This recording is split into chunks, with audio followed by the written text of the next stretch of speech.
At first, it didn't look like a revolution at all. There were no breaking news alerts, no dramatic speeches, no sudden collapse of American tech giants. Just lights burning late in massive factories, engineers refining systems in near silence, and algorithms improving while the rest of the world slept. While attention stayed fixed on Silicon Valley, something quieter, but far more permanent, was taking shape elsewhere. Then the imbalance began to show. U.S. tech companies started reacting instead of leading. Investors in New York and San Francisco began mentioning Shenzhen with unease. European analysts watched Chinese platforms scale at speeds that ignored traditional business logic. Across Asia, Africa, and parts of Latin America, entire digital ecosystems appeared almost overnight. Payments, logistics, surveillance, AI, built not in California, but in China.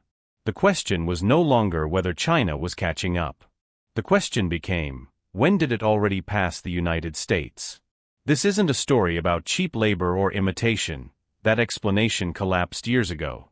This is a story about long-term strategy, government-aligned innovation, massive infrastructure, and a culture that treats technology as national power rather than consumer convenience.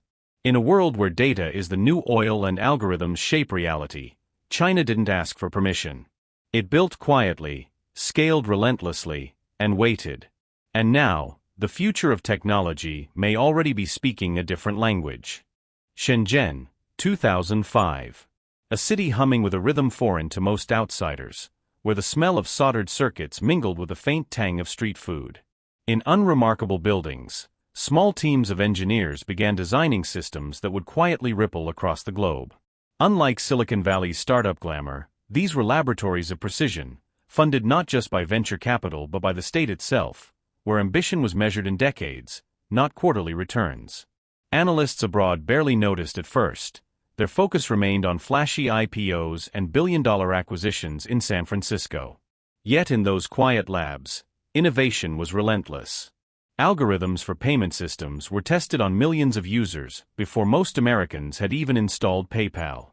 Drones, AI-driven logistics, and facial recognition software were being perfected long before the world realized the tools existed.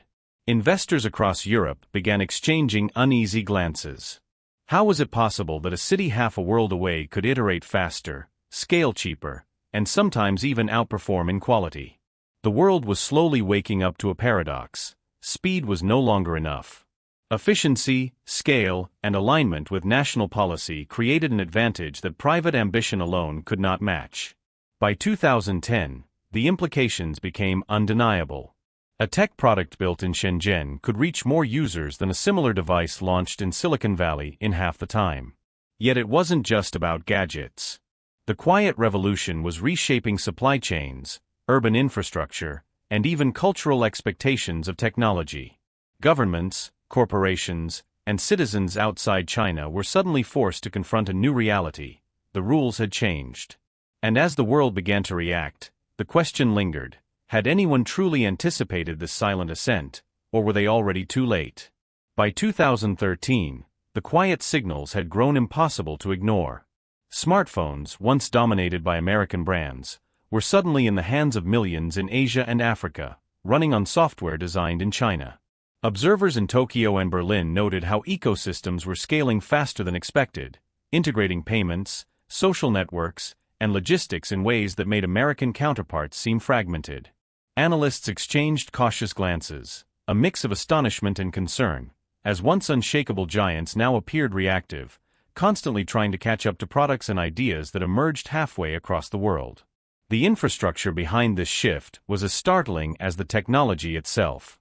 State-backed investment in fiber-optic networks, AI research, and semiconductor fabrication created an environment where innovation was not just encouraged but orchestrated. Cities became living laboratories, autonomous buses testing streets while citizens barely noticed, AI-driven factories humming with efficiency, and e-commerce platforms handling millions of transactions per hour with near-perfect accuracy. It was a system designed to endure, to scale, and to silently rewrite the rules of global competition. Yet perhaps the most unexpected factor was cultural. In China, the appetite for rapid iteration, for learning from failure and trying again immediately, created an almost invisible momentum. Western firms, used to cautious planning and risk aversion, struggled to comprehend the pace.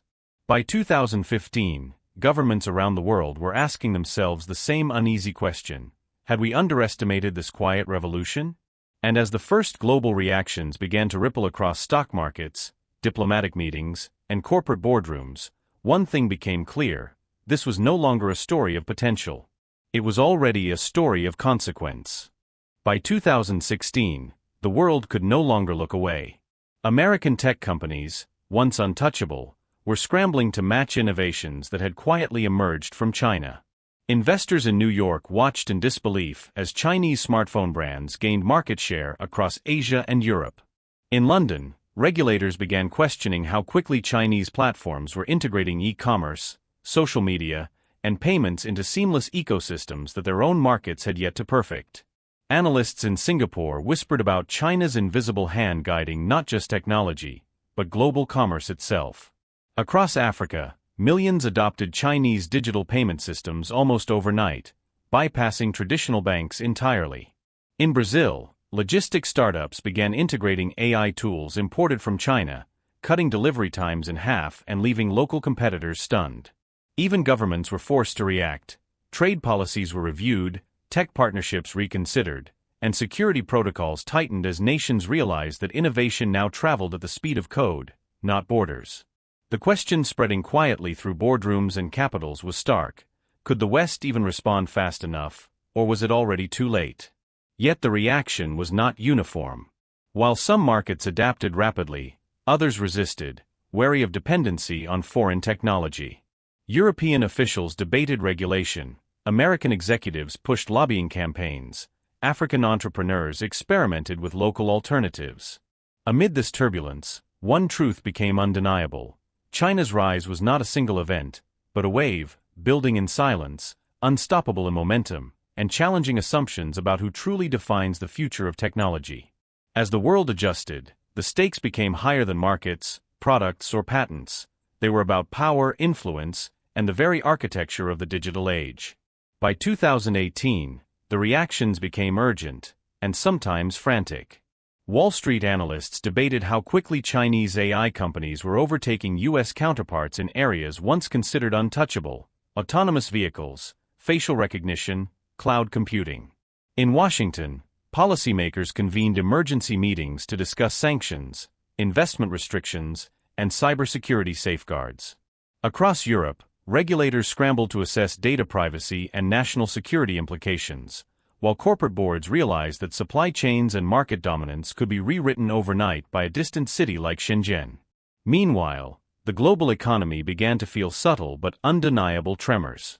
American competitors lost market share in Southeast Asia to Chinese e-commerce giants.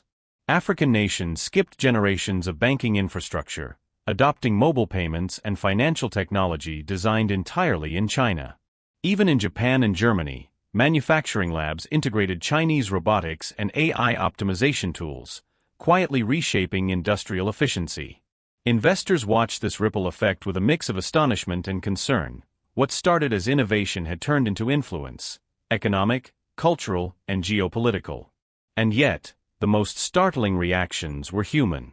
Citizens experienced convenience at speeds their governments hadn't prepared for, while elites in boardrooms and parliaments wrestled with the invisible reality of change.